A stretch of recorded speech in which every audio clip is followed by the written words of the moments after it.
Okay, so for my suggestions to figure out this problem, differences between men and women, I think we can actually utilize the differences to help solve problems. So, communication styles, men and women stereotypically communicate differently. Women tend to be more patient, men maybe more aggressive in their communication styles, at least with law enforcement. So when it comes to problem solving, I think they can kind of work together and have combine these stereotypes for any kind of incident, critical incident, domestic violence call, even if it's just talking to citizens to kind of work together to solve problems and utilize their strengths and weaknesses.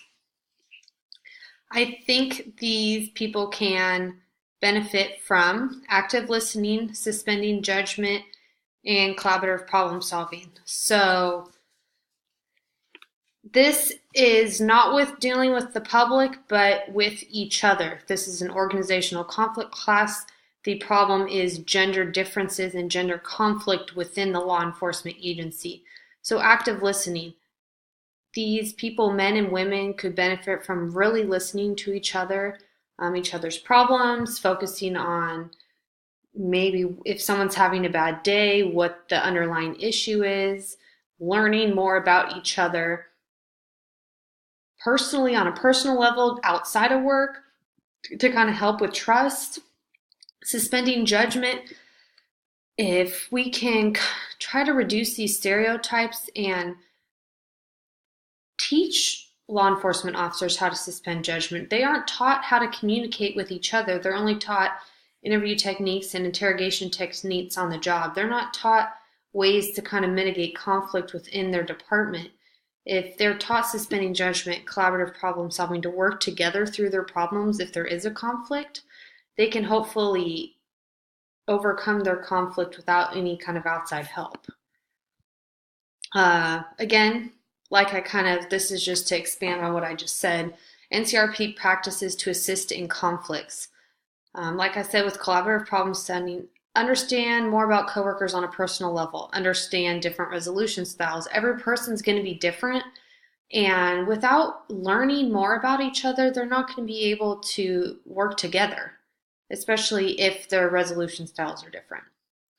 Workplace harassment training. So our agency does get workplace harassment training every 2 years, but interpersonal skills aren't taught. So it's more of a, yes, harassment is bad. This is harassment.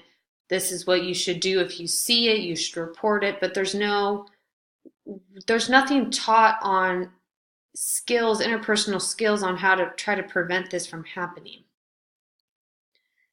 Learning more about another can lead to trust and better resolutions on critical incidents.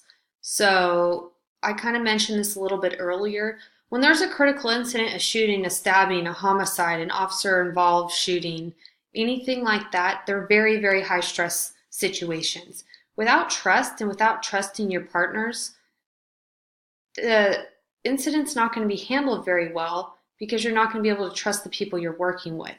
So I believe that learning more about one another can help with this. So when they get in those high stress environments, they're not going to panic. They're going to be able to trust their partners 100%. Some more NCRP practices that I think could help: appreciative inquiry, learning more about another. So we have briefings every day. They're about 40 minutes every day.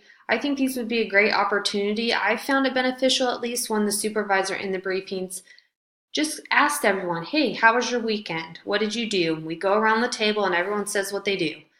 On our Friday, the supervisor says, oh, does anyone have anything fun they're doing over the weekend? And everyone can go around the table and say, yeah, I'm doing this with my family, or yeah, I like to snowboard. We're going up to the snow. I think that's a perfect opportunity in a low stress environment for coworkers to kind of learn more about one another. These would also be good opportunities to actively listen and kind of engage with each other too. Suspending judgment, like I said earlier, and bridge the gap between male and female coworkers. So oftentimes I've seen where My coworkers will do like a poker night and it's a males only poker night. Leave the wives or girlfriends or whatever at home. So I'm generally not included because it's a guys only type of thing. But I think if we did more events and maybe go to a sports game or something like that where male and female coworkers can kind of hang out and get to know each other, or barbecues, that kind of stuff, help bridge the gap. So there's not this divide where only the female officers are hanging out and only the male officers are hanging out. Making the most of stereotypes. So I mentioned this a little bit earlier, but utilizing the stereotypes to their benefit. Men are strong, women generally have better communication skills. Combine these to find a more effective solution. Maybe there's a critical incident where we're going to need the men to kind of utilize their physical strength to help subdue maybe an aggressive suspect. Maybe there's a situation where it's going to require a little bit more patience and more communication and more kind of just relying on communication skills that maybe the women could be better at. So work together. It doesn't have to be the male officers need to handle it one way and the female officers need to handle it another. We can utilize these stereotypes to find a more effective solution. Some long-term resolution ideas, facilitative methods like mediation, ombuds, peer support. I think these could help. My agency has no history with mediation and ombuds. We do have a peer support. It's not focused on gender conflict, interpersonal conflict within the agency, but it is there. I think we could benefit from mediation ombuds.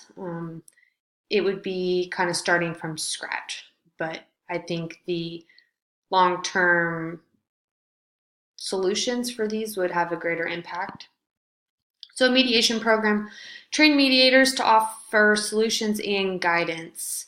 They can provide an outside perspective. They can help coworkers solve their own problems in a lower risk setting because you're removing supervisors from managing conflict.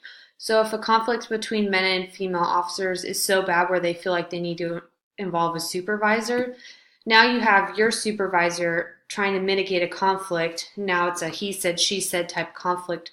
This can make some people uncomfortable because they might feel like the supervisor's choosing sides. I think a mediator could help in these situations by offering solutions and guidance.